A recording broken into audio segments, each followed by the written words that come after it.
You can learn a lot about human wants from human don'ts. The Code of Ur-Nammu is the oldest legal text we know of. It's written in Sumerian on terracotta tablets found in modern-day Iraq, and it's about 4,000 years old. You can read the translations. It has a rhythm to it. You'll hear it. I'll read the first two laws from the Yildiz translation. Quote, "If a man commits murder, that man is to be killed. If a man commits robbery, he will be killed." End quote. And it goes on like this. If someone does X, then here's the response pattern. And now from the Finkelstein translation, quote, "If a man shattered another man's limb with a club in a deliberate attack, he shall pay 1 mina of silver." End quote. That's just over half a kilogram of silver, so not a terrible deal. Better than being killed. Ur-Nammu, the king who wrote these laws, was apparently fond of specificity. He outlines the toll for cutting off someone's nose with a knife. That'll be 2/3 of a mina of silver, thank you. For knocking out someone's teeth, that'll be 2 shekels of silver per tooth, please. You have to infer this sort of thing was happening with some regularity. Anyway, let's read more. Quote, "If the wife of a man, by resort to her charms, enticed another man so that he slept with her, he," the husband, "shall slay that woman, but that man shall be set free." End quote. Don't cheat is tied for the honor of oldest written law, and it's a capital offense. The tablets are incomplete even today, so we don't know for sure if or how male infidelity was treated legally. But if people feel a behavior is worth outlawing and severely punishing, well, then it must be something some people want to do. It must have been something that people were doing with enough regularity that King Ur-Nammu felt it worth saying stop. And it's clear that this is something worth saying stop about. Most people have unfaithful desires. This isn't to say they want to be unfaithful in actuality, just that they feel intense interest in people other than their primary partner. I read a study where 98% of men and 80% of women in relationships said they'd fantasized about someone else just in the last 2 months. And that's not the sort of thing people are likely to over-report. You can let that be a low estimate. And if you look at behavior, well, studies vary, but they're unanimous in that they show infidelity to be shockingly ordinary. The original famous Kinsey studies were quite sensational. 50% of married men, 26% of married women admitted to infidelity. Those numbers were almost surely too high. Somewhere around 1/4 of married men and 1/6 of married women is more consistent with the literature I've seen. But still, I mean, you'll see lower rates, and so some scholars have lower estimates, but you have to keep in mind that all of these survey results are bound to be underestimates of their samples because, while I can see why some people might lie on an anonymous survey that they hadn't cheated, I can't really see why they would lie the other way. And further, surveys of married people underestimate infidelity in their actual population, people who have ever been married, as infidelity regularly causes divorce. And so, for however many married people you sample, there will be almost as many unsampled divorced individuals, many of whom selected themselves out by cheating. I would say tentatively that in America, and probably across the core Anglosphere and most of the West, at least 1/4 of marriages will experience infidelity at some point, by one or the other party, or both parties. In dating couples, there's less data, but the data we have indicates infidelity is more common in non-marital relationships. I could see that 50% number being more reasonable, especially if you mean, have you ever cheated on anybody ever? When we were recruiting for our research, about half of people, but more men than women, said yes, they'd cheated on someone at some point in their lives. And keep in mind, for these incident studies, including our recruitment, which wasn't to detect prevalence, it wasn't designed to, but gives you a rough idea, for all these studies, we're talking about consummated sexual affairs.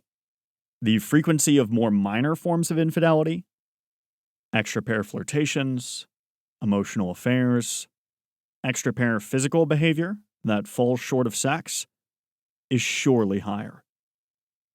It may well be the case that, considering fidelity in the broadest sense, only a small minority of couples are completely faithful to one another. And that is remarkable when you consider how widely disapproved of infidelity is. The vast majority of people think infidelity is morally unacceptable in like every nation except France. That sounded like some kind of low-hanging francophobic joke. It wasn't. A 39-nation Pew Research survey found France to be the only sampled country where infidelity didn't have a majority disapproval rating. The exception only advertises the trend here. This is widely disapproved of behavior. Really, it may be our species' single greatest hypocrisy. I can think of many things most people think are bad, and many bad things some people do, but I can't think of a behavior where the people think it's bad to people do it ratio, the disapproval to action ratio, is quite this low. The vast majority of people think cheating is morally wrong, and yet many, maybe most people, cheat on somebody at some point. And I would guess the vast majority of people, at some point, will be a participant in a human affair in one of the three key ways it is possible to participate. You can cheat on someone, obviously, and we talked about the numbers there. You can be cheated on, for sure. In some research, most people say they've been cheated on at some point. And you can also be a mate poacher, the interloper, the other woman or man. And it seems that most people have at least tried to do this. And so, if you're a grown adult listening now, and you can honestly say you've never played any of these three roles, you've dodged 3 bullets. I've dodged a few myself. Now, when I get introduced to speak as an expert on infidelity, the first thing people assume is that I was cheated on horrifically. But this isn't me search. I've never been the other man, as far as I know. I've never cheated on anybody. I've never been cheated on, although you never know for sure. I won't say I've never suspected it, but at least experientially, I've never got to go through any of these roles that so many report playing. And I want to be honest here, I'm playing as if juvenile records are sealed. I guess if I'm trying to be as transparent as possible, when I was a young teenager, my girlfriend at the time kissed another boy at a party, if you count that, which led to an immediate physical fight between me and said boy in the middle of the party, in front of everybody. And fight may be an unfair description. I don't know how he would describe it, but when it was over, I remember jogging out of the party and around the corner to wait for my mom to pick me up. Many of you who have been teenage boys know how hard it is to maintain a bad boy image without a driving license. But really, my point is that, at least in an adult way, I've had no run-ins with this experience. You could say that I've been to auditions, but never gotten on stage. However, I'm being serious when I say that, of my close friends, I can name only a couple that hasn't played any of these roles, at least as far as they've told me. They've all been cheated on, cheated with, or themselves cheated. And so, I've listened to the songs from this unhappy musical several times. And what's been remarkable, as an audience member, is the process of watching well-adjusted people defenestrate their personal lives and destroy their partners emotionally, often over a night. Infidelity often, maybe usually, ends a relationship. It comes with major social status penalties. It's a heavily stigmatized behavior to have in your history, and it's just a great way to hurt somebody. In research, many, and sometimes most, people who've been cheated on exhibit symptoms reminiscent of PTSD. In fact, this happens so often that some psychologists use the term PISD, post-infidelity stress disorder. The costs of infidelity are so high that it's not just what have you done, but what did you think you were doing? I'm not being judgmental here, and I'm not trying to be. I'm trying to be curious, right? Like, worst case, you either tank your relationship or marriage, or best case, and this best case may even be worse than the worst case, best case, you sentence yourself to secrecy and guilt within your marriage or relationship. You risk your interpersonal reputation almost entirely. You risk your partner's sanity and well-being. And in many cultural contexts throughout history, you risk legal punishment. Try to consider this as something other than remarkable. Some people have risked the death penalty to have an affair. This is probably the most compelling evidence that infidelity is part of our evolved psychology. Yes, you could point to its cross-cultural and pan-historical universality. There's no place on Earth or in time we know of where everyone is entirely faithful. Yes, you can point to extra-pair mating being normal in other socially monogamous animals and say, hey, there's a lot of precedent. It's weird to be sexually monogamous even as a socially monogamous species. Yes, you can point to our highly structured psychology around infidelity, such as sex differences and jealousy, and say it seems like we evolved around extra-pair mating. And all of this is compelling evidence, but really, the fact that infidelity happens despite being so socioculturally forbidden is more compelling than anything else. I think of this as Stuart Williams' razor. If a behavior is widespread despite social discouragement, it's probably not socially constructed. It's probably part of human nature. You can learn a lot about human wants from human don'ts.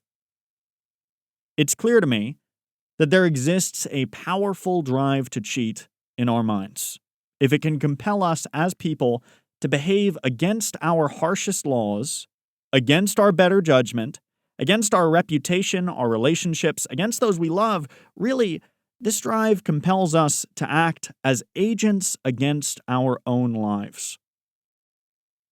What is on the other side of the scale? And how heavy must it be? That is, why would such a drive evolve? Why do humans cheat? I'm Macken. This is Species. Welcome to the show. It's been a while. I've missed you. Today, we're going to review the evolutionary science surrounding a taboo subject that will affect most of our lives at some point. This is a subject I've been interested in academically for almost exactly 3 years, and I've been writing this podcast for almost as long. Thank you to all the donors who support this show. If you like this boutique audio project, you can support it by going to macandmurphy.org and clicking the donate button near the Species logo. If you want to buy me a cup of coffee a month or something like that, I'd really appreciate it. I wish the podcasting apps had a comment section, but for now, if you want this to be a social experience, you can use YouTube. Anyway, thank you all for listening. Enjoy.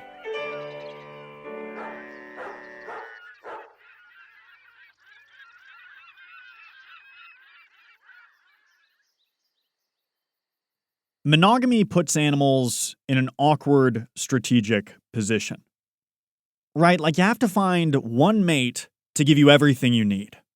Genes for offspring, investment in offspring, help with territorial defense, help with food acquisition, help with shelter. I could go on. And that's a bit of a hassle because, first, it makes a bad decision more costly.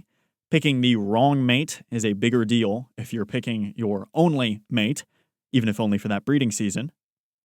And wrong ranges from picking a mate that's just not optimal for you to picking a mate that, from an evolutionary perspective, dooms you. Maybe they're infertile, or you both carry a recessive allele for a lineage-stopping heritable disorder, or there's something profoundly wrong with them and they severely harm you. I mean, this can go really sideways. So, first, from a Darwin's eye view, you can pick wrong. And second, when you pick a mate, you close the door to the benefits that only come with having additional mates. We'll touch on this more, but this would include things like having more genetically diverse offspring, or if you're a male, having more offspring. And third, whoever you pick, they're unlikely to be the best in every category. And everyone listening to this, at least everyone listening and understanding, is a monogamous ape. So I know you know this is true. This is a frustration some people have with dating, right? Is the person you end up with going to be simultaneously all at once your hottest, funniest, richest, most practical, most intelligent, most kind, most successful, most loyal, most honest, most loving, most whatever option? Be realistic. You have to make, or you've already made, some trade-offs. I remember watching the show Indian Matchmaking with my girlfriend, and the matchmaker, Seema Auntie, said she only shows her clients one match at a time because showing even two just twists everybody up. It's rare that anybody stands out against anybody else in literally all categories. Nobody beats everybody at everything, and so, on the other side, nobody is best for anybody in every way. And so mate selection as a monogamous animal is something you make sacrifices in order to execute. The great constraints of monogamy are probably why it's rare. Don't get me wrong, it pops up in the animal kingdom frequently enough, but it's not the norm. It's only the best in certain scenarios, like when females are so widely dispersed that sticking with a mate when you find one is strategically better. Or when the babies need so much investment that sticking together is the best move, as splitting up would be sentencing your offspring to death and essentially the equivalent of not reproducing at all. And scenarios like this do occur in the animal kingdom, right? Like there are monogamous insects. Termites are generally monogamous. There are monogamous reptiles, bobtail lizards here in Australia, for instance. They're pretty cute. They hike around side by side as a couple trying to find snails to eat. And sometimes the same couple will stick together for decades. So there are lizards whose pair bonds outlast most human marriages. There are also monogamous fish. For example, convict cichlids are a small, stripy species found in Central American lakes and streams, and they form serially monogamous pair bonds. And you might think, well, this animal monogamy, it couldn't have anything like the type of emotional implications that human monogamy does, but amazingly, there was an experiment where scientists tested the emotional relevance of these pair bonds to this fish species by training them that black containers had food in them and white containers did not, or vice versa, and then they separated some of the fish from their mates and introduced them to new gray containers. The ones who had lost their boyfriend were less likely to bother checking the gray container for food, right? They thought the glass was half empty, so to say. In other words, they were more pessimistic. And the fish who still had their boyfriends, they were in a great mood, and they would generally go ahead and check the gray container, thinking that it might have food in it. So, emotionally attached, socially monogamous relationships are found outside of Homo sapiens. Nowhere more frequently than among birds. More than 90% of birds, I'm serious, are monogamous. Not least because baby birds hatch as a two-parent job. And so, most bird species ostensibly face the constricting rule set imposed by monogamy that I mentioned earlier. Giving up the benefits one can only get through multiple mating, picking carefully, and then coping with trade-offs. As a technology, genetic testing really was a bit of a bummer for bird romanticizers. This really happened in the second half of the 20th century for the most part. Scientists did the ornithologist equivalent of bringing birds on Maury, testing the genetics of birds and their purported fathers, and they found that most species had many "you're not the father" situations. Dad had eggs in other nests, and the eggs in Dad's nest often weren't his. And when you step back and consider the costs of following the rules, the trade-offs, the lost opportunities, the risks of putting all your eggs in one basket by picking one partner, pardon the phrase, you look at extra pair paternity in birds and think, well, why wouldn't they cheat? And this is what happens when you learn more about evolutionary biology. You less and less ask, why do people perform X bad behavior? And start thinking, gosh, it's a miracle more people don't perform this bad behavior. And I think this is an informative place to start. As part of our research, and when I say our, I'm referring to myself, my supervisor, the psychologist Candace Blake, and my former supervisor, the primatologist Caroline Phillips. As part of our research, we asked 254 people who had had affairs what motivated them. People outside of psychology often hear 254 as a super small sample, and depending on your research goals, it certainly can be, but imagine for a second what a good grip you'd have on infidelity if you read even 50 cheaters' motivations for infidelity. Doing that over 5 times is actually quite a lot, and the data is public, so you can read these 254 accounts and see how informative it is. After reading the first 30, you'll think of Anna Karenina. All happy families are alike. Each unhappy family is unhappy in its own way. After the first 100, though, you'll realize, no, actually, unfaithful couples are unfaithful only in several ways, generally. Some people, many more in some ecologies, cheat to obtain additional emotional or material investment. One woman, for instance, wanted help with her kids, and our ancestors, especially our female ancestors, may have done this as well. Raising kids is hard, and sexuality would be an actionable way to recruit additional help. Many people, women more than men, cheated for revenge. One woman cheated because she caught her partner looking for other women on Craigslist, of all places. And while Craigslist didn't exist in our ancestry, our ancestors likely did use infidelity as a way to punish their partner. Right, Candace once said to me, you can't enforce any deal without consequences. Romantic relationships often function as a deal. We agree to be faithful to one another. And for some, but not all people, one of their consequences is, if you cheat on me, I'll cheat on you. I think Ur-Nammu would understand that reasoning. About 1 in 20 people in my sample, a surprising number, cheated to obtain information of some variety. I told Chris Williamson this. He said, "What are they, fucking spies?" Well, as the late Helen Fisher once said to me, you can learn a lot between the sheets.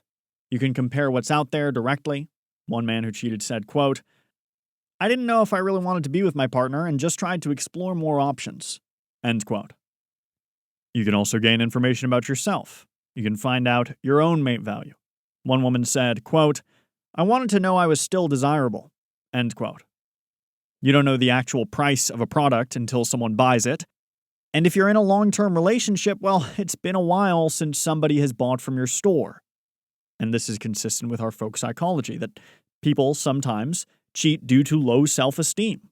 I think that's true. And I think the strategic reason someone with low self-esteem might cheat is to recalibrate their own perception of their mate value, right? To adjust the price of their own offerings.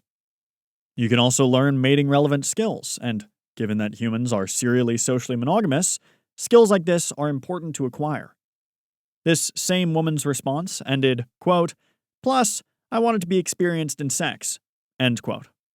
So, information acquisition, partially or entirely, motivates some infidelity.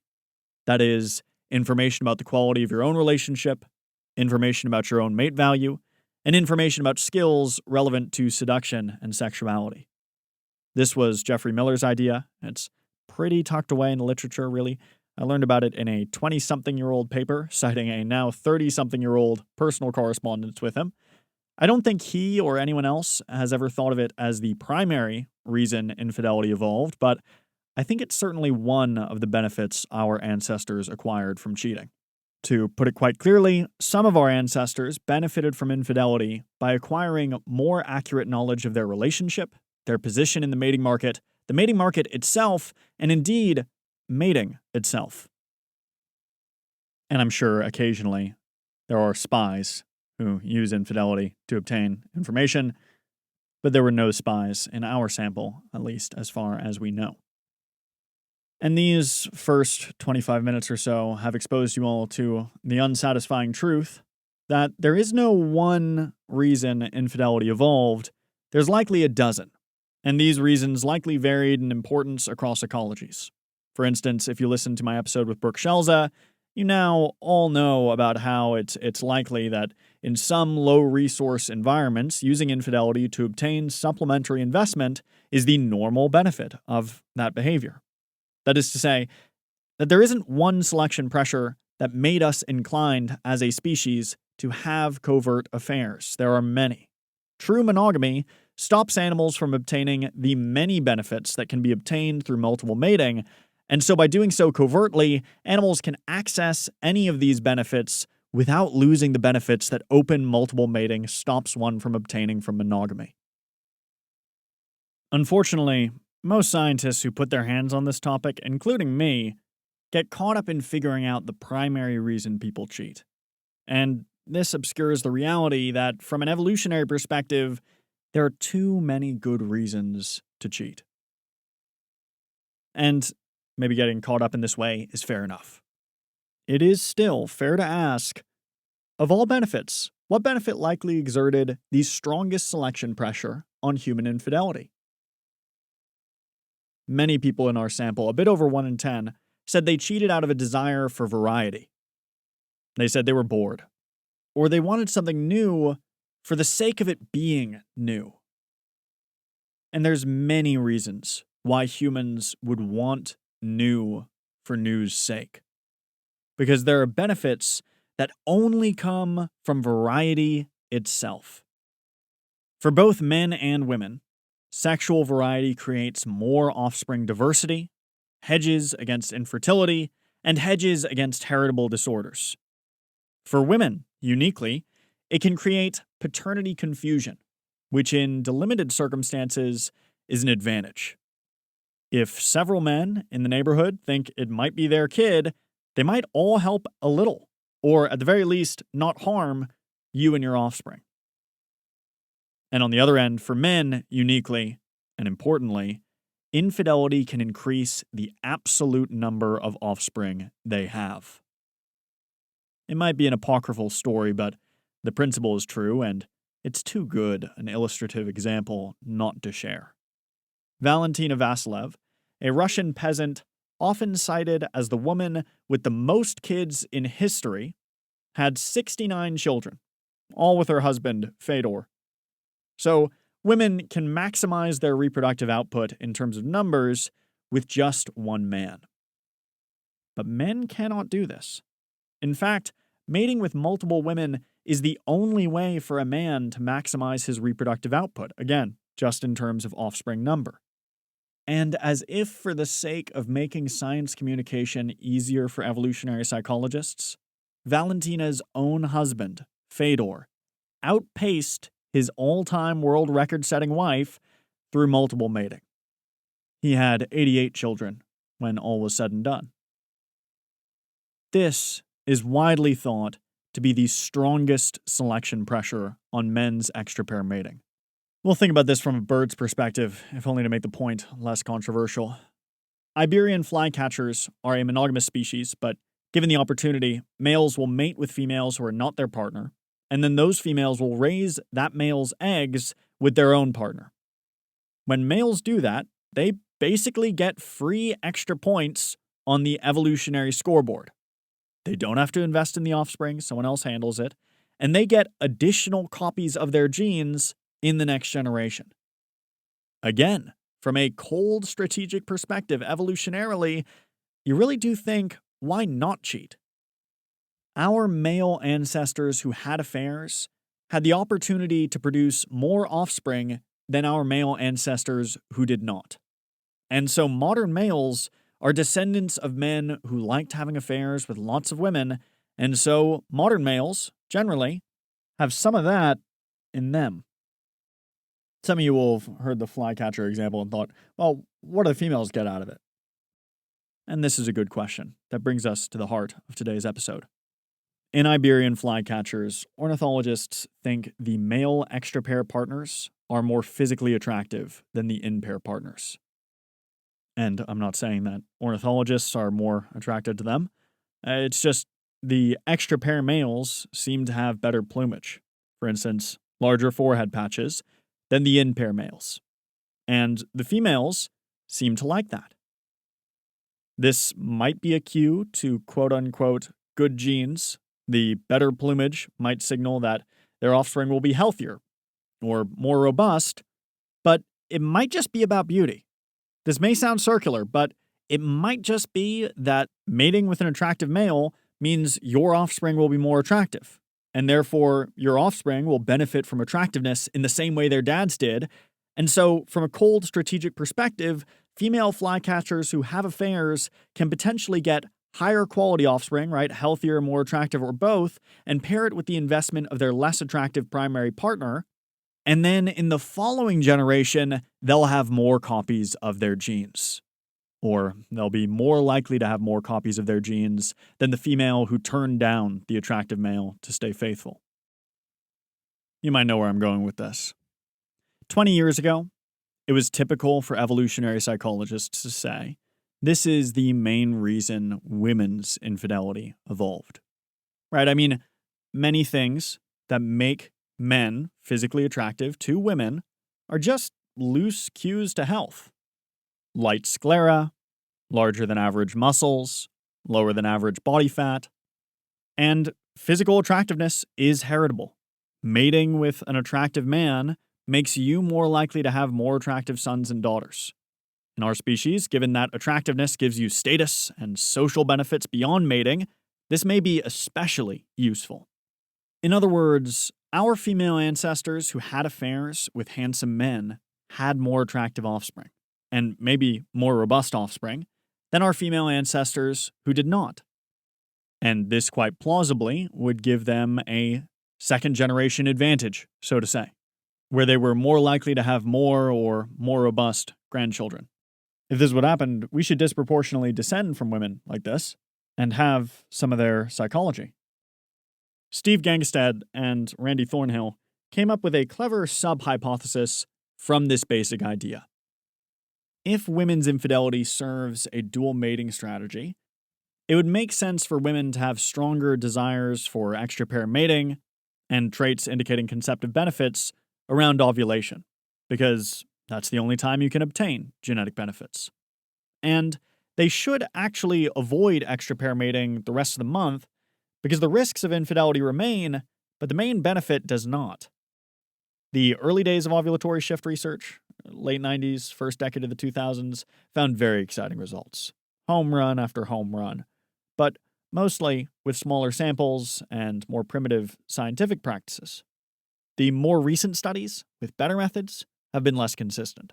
And overall, the best you can say about the extant research on ovulatory shifts in mating preferences is that if there are effects, they're at best either small or situational or both. I'm agnostic. It could turn out that maybe women partnered with unattractive men experience periovulatory shifts in extra-pair desire, but at least in what's been published so far, the evidence is very mixed. All that internet pop psych derived from this idea, which portrayed women like unfaithful werewolves turning to infidelity with the moon, that was always an exaggeration. Even in 2005, during the golden age of ovulatory shifts, that would have been an exaggeration. But now, going into 2025, it seems to be a hallucination. I remember at a conference, two young scientists, both studying ovulation, joking that you'd get bigger effects testing a weekend-weekday shift hypothesis. And I think that's, one, clearly true, and two, should put everything in an appropriate perspective. After years and years of failed replications, dueling meta-analyses, intimations of p-hacking, controversies over methods and analyses, some people began to think that maybe the problem wasn't with the studies at all, but with the underlying theory. Maybe women weren't like flycatchers, and human female infidelity didn't serve a dual mating strategy. In 2017, the most cited scholar in evolutionary psychology and one of the most influential thinkers in recent history, Dr. David Buss, proposed an alternative idea. Maybe the primary selection pressure on our female ancestors to commit infidelity was the benefits that can come from finding replacement mates. Maybe our female ancestors who had affairs were ultimately able to pair up with better partners overall. And so they left more and more robust offspring in the following generations as a result. Why use infidelity to do this? Well, to paraphrase Buss, you wouldn't quit your job before applying for a better one. Why would you quit your husband before seducing a better one? Buss and his team argued from some older research by Glass and Wright that women who have affairs are more likely to be relationally dissatisfied, implying that they might want to leave, and more likely to be in love with their affair partners, love implying a desire for more than just sex, and therefore more than just genes. They also noted that the cuckoldry rate in Western populations is generally less than 3%. And they basically said, if we're a species that evolved to do dual mating, why don't we see more dual mating?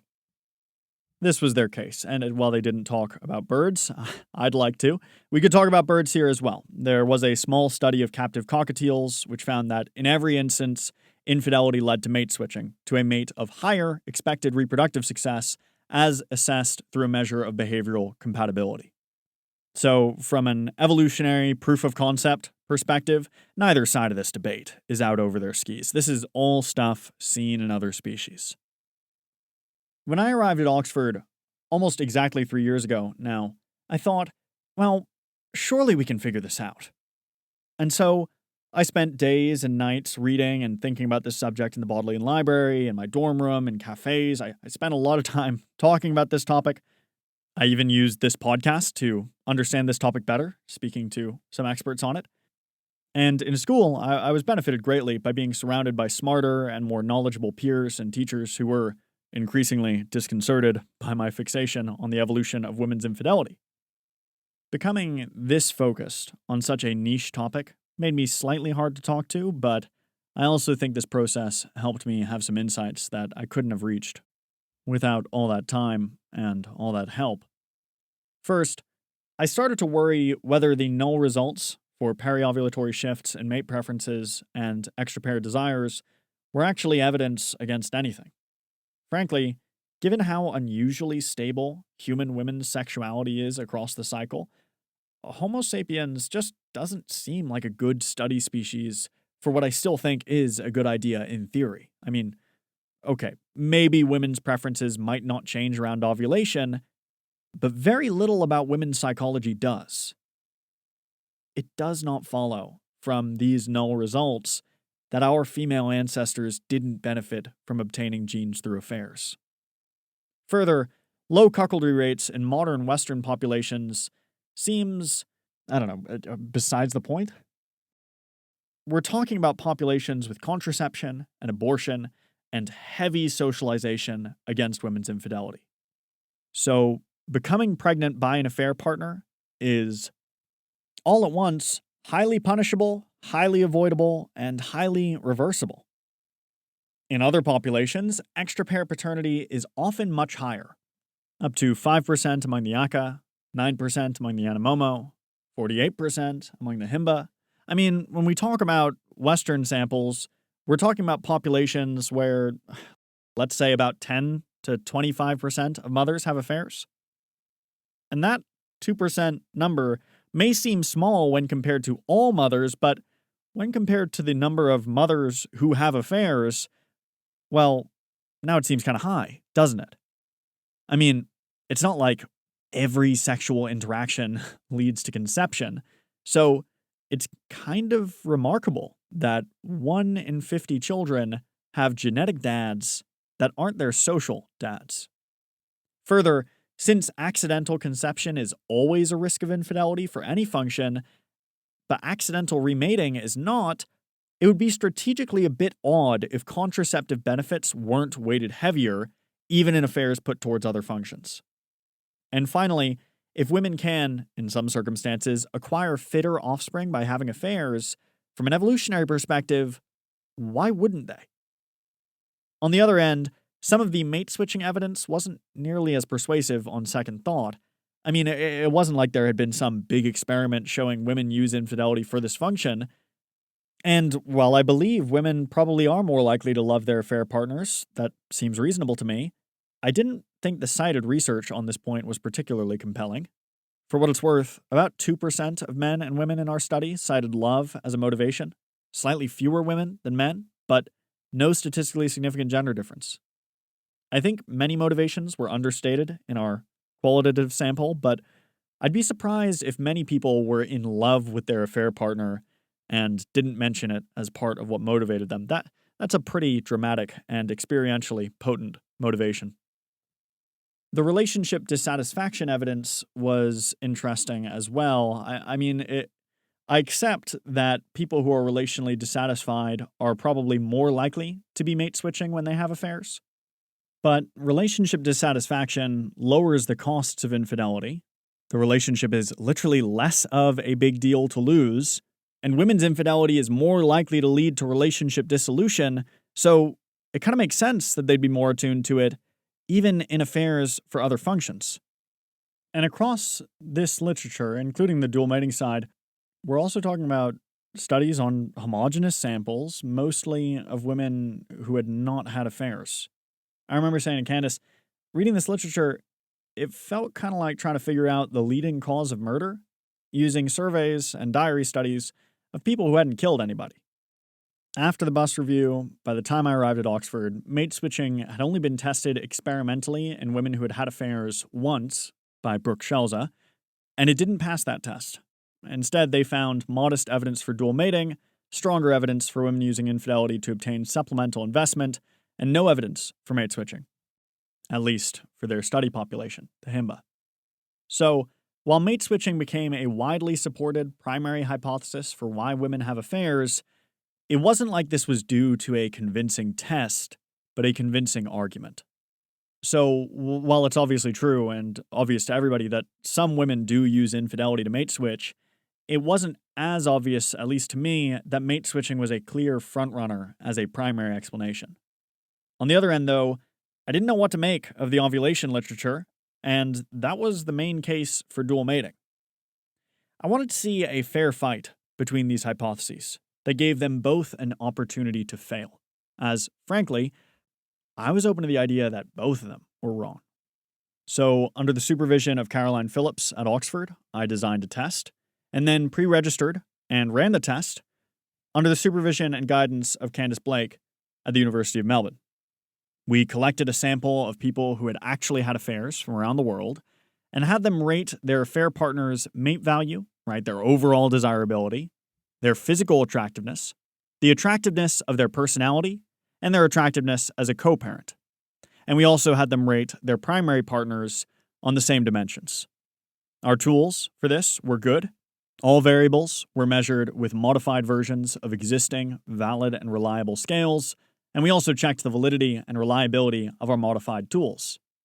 We'll start here with the simplest predictions about these variables, all of which were pre-registered, meaning we documented in advance what we thought was going to happen before we ran the experiment to reduce the risk of us accidentally painting targets around arrows. So, here are those predictions. First, if the mate switching hypothesis were true, you'd expect that women would be more keen on their affair partners. To extend Bus's analogy, it wouldn't make much sense to apply for worse jobs than the one you have. So, if women's infidelity is mostly analogous to job switching, affair partners should have been rated better in some way, but especially better overall. And it would be especially persuasive if affair partners were seen as more desirable to co-parent with. As certainly in an ancestral context, this is the ultimate function of mate switching, right? It's to get a new co-parent.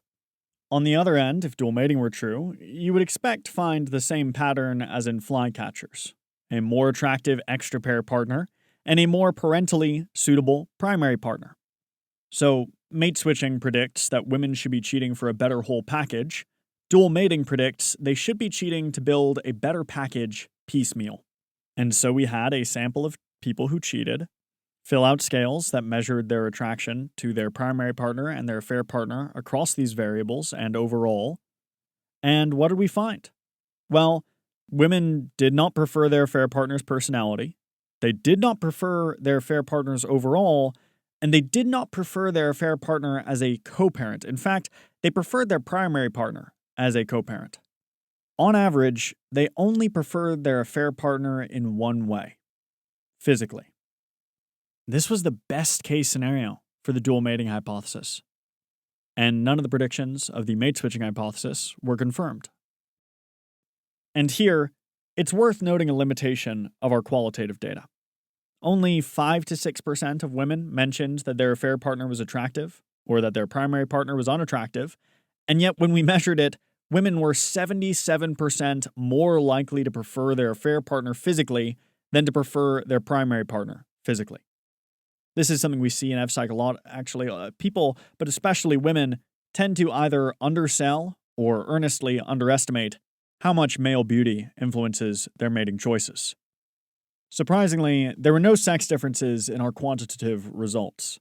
Men also tended to cheat up in terms of physical attractiveness and down in terms of parental attractiveness and across in other variables. But I guess if men's affairs evolve through producing more offspring, men who cheat, too, are just conceiving with affair partners and co-parenting with primary partners, so maybe it's sensible that they prioritize the conceptive benefits signaled by good looks, maybe in their case fertility as well as healthy offspring, in affair partners, and good parenting traits in primary partners.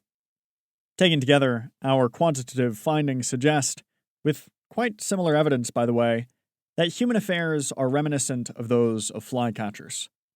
Our male ancestors benefited from planting additional offspring in other nests, and our female ancestors benefited from bringing more attractive or healthier offspring into the nest than their primary partner could provide.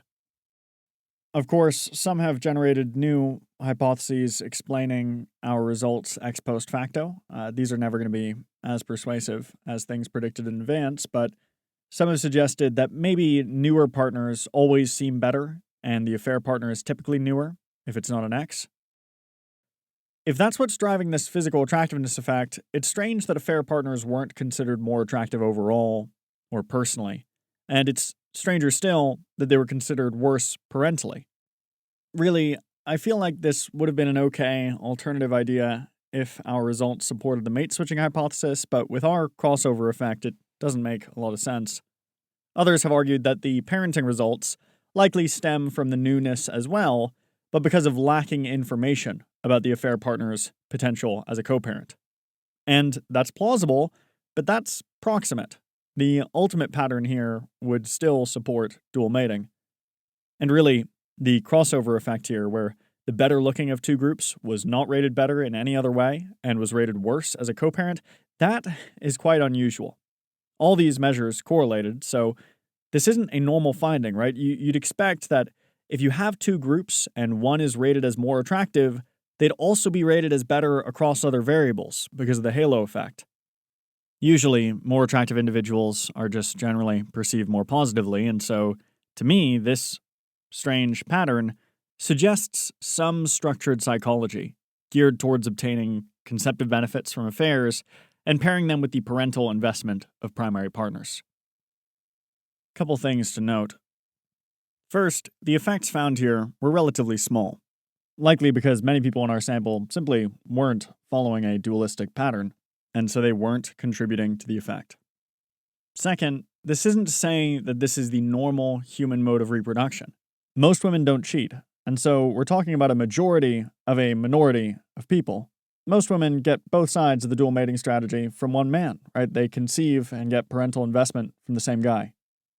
Past theorists have argued that the dualistic nature of strategic dualism likely only becomes apparent, which is to say, only becomes relevant, in cases where the primary partner insufficiently satisfies the conceptive side of the equation. This also isn't to say women don't mate switch. They do, and some women in our study did. This isn't to say women don't use infidelity to obtain additional investment. As we reviewed, at least one woman in our study did. Some women used infidelity to exact revenge, others to cause a breakup, and others to obtain information about themselves, others, and the relationships between. And some women were motivated by variety. Men in our sample further also explained their affairs in a manner consistent with mate switching, revenge, causing a breakup, and variety. While you can't directly infer ultimate explanations from proximate justifications, it seems clear from reading them that infidelity is a tactic that can serve a variety of strategies. I would venture that most, and maybe all, of the benefits of multiple mating we've covered in this show likely exerted some of the selection pressure that forged our species' unfaithful heart, even if our quantitative data indicates that strategic dualism may be the principal source of pressure, inasmuch as we have one. And finally, the usual caveat, this is just one study. Sure, I find it persuasive, but I designed it to persuade myself, and so it's likely that I'm overweighting it. I look forward to the future of this literature, of course. It's funny, I tweeted the results of my study. It got some traction on Twitter with academics, of course, but also the Manosphere, whose reaction to this study was like a living political cartoon drawn to illustrate every bad thing I've said about their interpretations of EvPsych. You'll remember in Pilled, I said that they variously exaggerate and invent psychological sex differences to paint women in a negative light. Well, I tweeted a graph of my data showing that men and women both cheat up in terms of physical attractiveness and both cheat down in terms of parental attractiveness, with the accurate caption, people who cheat are generally more physically attracted to their affair partners, but see their primary partners as better parents. And the replies to this tweet focused entirely on women. Not one Manosphere influencer even acknowledged the men's results, to my knowledge. So I said, our results show men and women both exhibit this pattern, and the replies were to the effect of, aren't women awful for exhibiting this pattern? Should I say Rollo's name? It's too funny not to. I'll be quick. Rollo Tomasi, the godfather of the Red Pill, the cultural movement most widely known for spawning Andrew Tate, and those podcasts where sex workers go to promote their pornography and get owned for viral clips, that Rollo loves the dual mating strategy, and has ranted alone for years now that the reason the ovulatory shift studies didn't replicate consistently is because they support the dual mating strategy, which would go against what he calls the academic gynocracy. Basically, in his mind, if you publish something in support of dual mating, women in mainstream academia will hurt your career. And so, what? Academics deliberately faked null results and pretended to support the mate switching hypothesis? I'm not trying to misrepresent anybody, but as far as I can tell, that's what his brain actually thinks. And all of this is too silly to merit a full rebuttal, but here's what's actually been making me laugh over the past year. I collected and analyzed data for our infidelity study in early 2023. So I've known about these results longer than Rollo has known who I am. And so I've had the amusement of watching Rollo cast me as an agent for his imaginary gynocracy, all the while knowing I had a study under review in support of dual mating. Right? Me, Rollo's quintessential example of someone supposedly gagged by the gynocracy. Only me and 2 women supervising me, by the way. Only us at, the most mainstream university in the Northern Hemisphere? And then after the most mainstream uni in the Southern Hemisphere? With no pushback, no issue with ethics, no issue funding it. And then where do we publish it? Only at the most mainstream EvPsych journal, where we were met with nothing but enthusiasm throughout this process. Aside from the normal peer review quibbles, there was no friction, no pushback. And then when the study's published, who shares it? Only all the characters Rollo imagines to be part of this conspiracy. And then how many mainstream outlets reported on our work? 5? Where is the gynocracy? I'm still waiting for a knock at my door. See, and you actually will see this if he ever responds, Rollo actually can't imagine that some of us are dispassionately following the evidence where it leads us. He can't imagine that we're not emotionally attached to this because he's emotionally attached to it. That's solipsism for you. If I were him, I'd blush over this, right? Oh, I'd see the study get published, I'd see the reaction to it, and I'd think, oh, maybe dual mating isn't being suppressed. But instead, he's been telling fabricated stories on podcasts and social media that these results have disappointed me or that I'm trying to downplay them. Anything to keep the conspiracy alive. There's a famous section in the comedic novel Don Quixote where Don Quixote mistakes some windmills for giants and riles himself up into an absolute frenzy to attack the imaginary enemy. And then, in his attack, it becomes clear that he has attacked some windmills, And instead of revising anything, he becomes convinced that a magician must have been involved and transformed them previously. I never saw how funny that section was until now, when I got to see it from the perspective of the windmill. To be honest, I don't even relate to the underlying intuition here, that the mate-switching hypothesis makes women look good, and the dual mating hypothesis makes them look bad, but both ideas are quite upsetting if this sort of thing bothers you. In one case, women's infidelity evolved by helping our female ancestors trade out men for the next best thing, and in the other to obtain genes from handsomer males. Both of these possibilities aren't exactly delightful. Evolutionary psychological science in general isn't particularly pleasant. I mean, it's not great to learn that your husband has a drive, however latent, to covertly expand his progeny should the opportunity arise. This is not a literature people go into looking for comfort, really. I mean, what would be a comforting evolutionary explanation for infidelity? The evolutionary psychology of infidelity, as a topic, is always going to be bleak. You can only ever come away thinking that we didn't evolve to behave. This is a curse from Mother Nature. A behavior basically everyone agrees is wrong, that basically everyone has some propensity towards. But this fact about our evolved psychology is worth absorbing, as it also has a blessing. The British writer C.S. Lewis wrote, quote, "A silly idea is current that good people do not know what temptation means. This is an obvious lie. Only those who try to resist temptation know how strong it is. You find out the strength of a wind by trying to walk against it, not by lying down. That is why bad people, in one sense, know very little about badness. They have lived a sheltered life by always giving in." End quote. The person who feels their evolved temptation to cheat and simply gives in isn't particularly impressive, morally, at least in that moment. They function like a predator, killing prey, or a dog stealing food, which is to say, not even bad. But neither is the person who goes their entire life without feeling such temptation. They function like a dove, peaceful, harmless, not even good. What does it mean for a person to be kind if they've never truly desired to be cruel? What does it mean for a person to be selfless if they've never once felt selfish? Imagine, for a moment, if men and women naturally had no inclinations towards extra-pair mating. This isn't impossible. There are species who seem to behave this way. If we were one such species, would giving a romantic partner loyalty actually be giving them anything?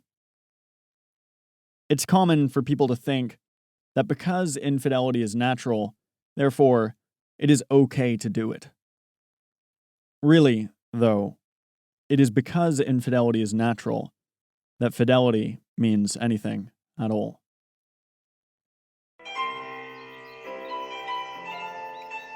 That's our show. Thank you so much for listening. Thank you to everybody cited in the bibliography, including my co-authors and supervisors, Caroline Phillips and Candace Blake, who I could not have done this research without. Thank you to our lab assistant, Beck Payne, for helping code the qualitative data, Jacob Kewick for all the administrative support, as well as a variety of people who helped me think this through, including Dr. Paula Shepard, Dr. David Buss, Dr. Rob Brooks, especially during the peer review stage. Thank you to the peer reviewers as well.